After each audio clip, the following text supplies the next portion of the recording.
Well, welcome. We're back again. We've come out of town. Well, not really out of town, but we've left the main bit of Washington. We're in an area of Washington called Georgetown. And the main reason we've come out here is for one reason, right? And if you look behind me, you can see a staircase. If you can see it, let's turn the camera around so you can get a better view of the staircase.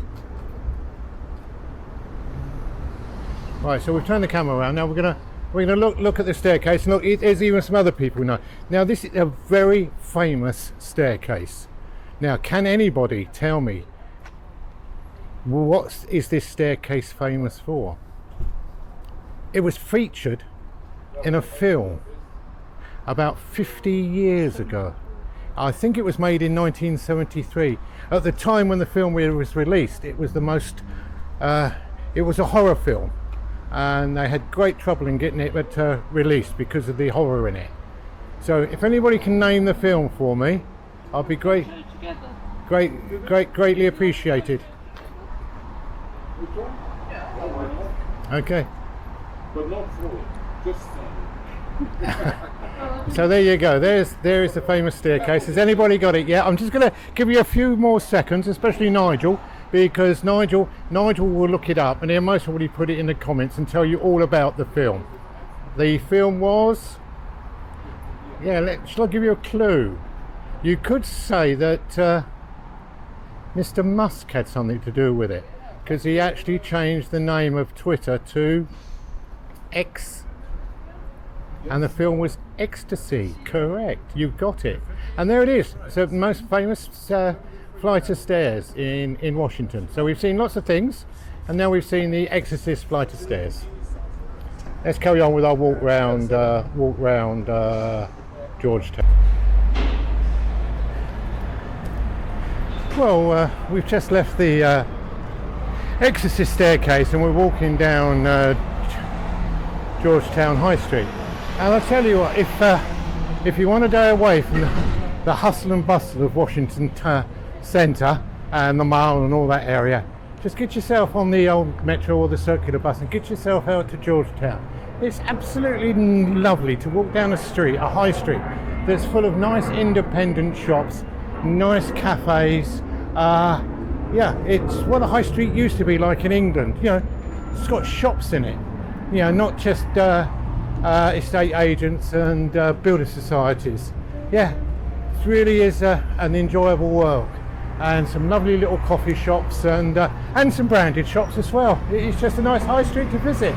So if you are in Washington and you want a day off, get yourself out to Georgetown and walk down by the canal. They do canal trips. There was none on the day that we were here, so I will check if you want to go on the canal trip, make sure it's running before you come out here. But apart from that, yep, thoroughly enjoyed it.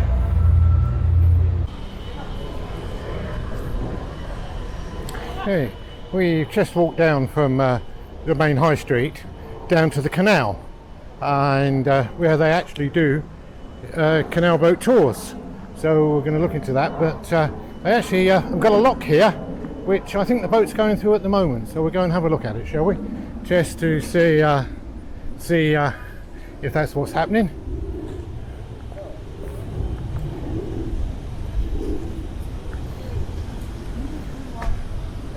Wow, yeah, look at that. There's a boat in the canal now. They're just opening the canal up, or opening the bottom there's the next they're just opening the bottom lock gate. Look at that. God, the boat only just about fits in there, doesn't it? It's very tight. And they've let all the water down.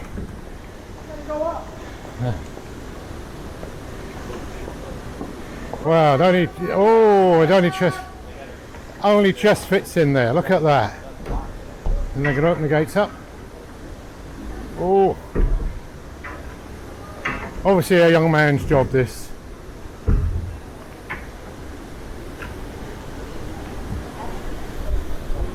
Yeah, here they go.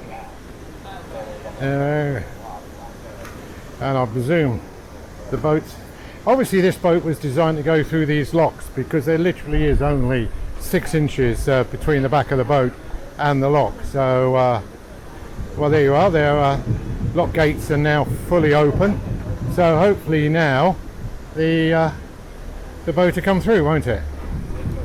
It's going to go under this bridge. Oh, it's a low bridge. Low bridge. Oh, they're going to untie. They're going to untie it, are they? Yep, they're going to untie it. Yep.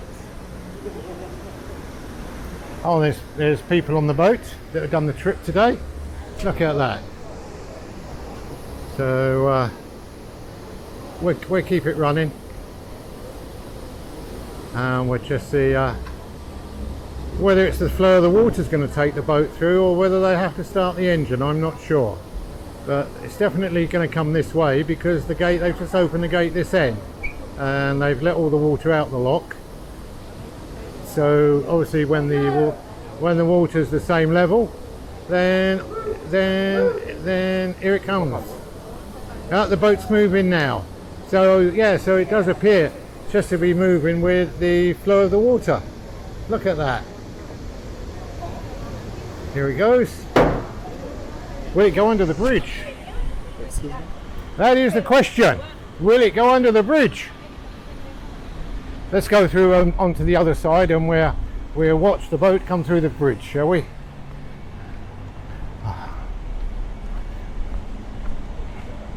And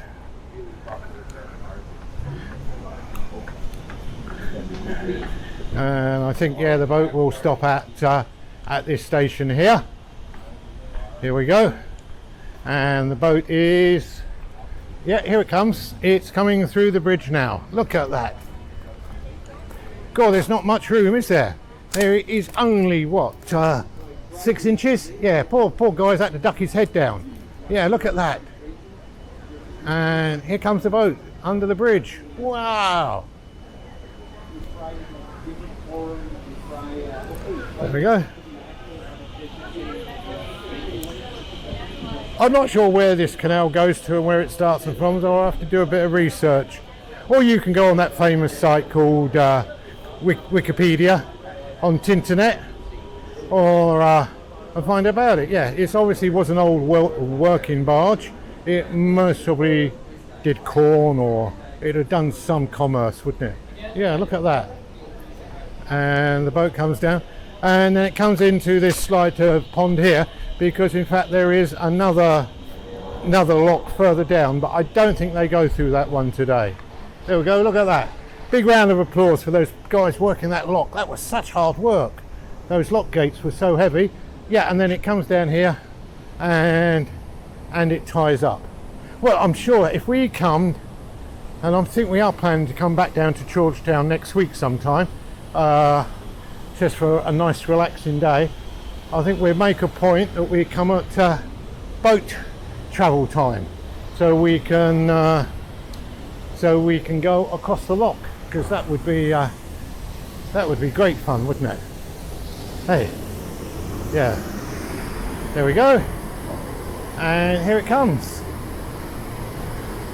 and they tie it up, and then the people get off. Wow, that was really exciting, wasn't it? Well, it was for me. I hope it was excited for you, but I was quite excited. Yeah, there we go. It's a nice peculiar shaped boat. As you can see, it's like most canal boats. They're, built for the canal rather than the canal built for the boat. I think they build the canal and then they make the boats as big as possible.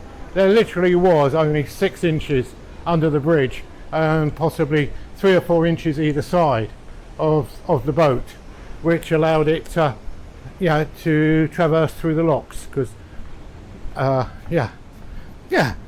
going to go over and just do a bit of research, and I'll get back to you and tell you what it was used for. I presume it was transporting something. Hold on, I want to ask you.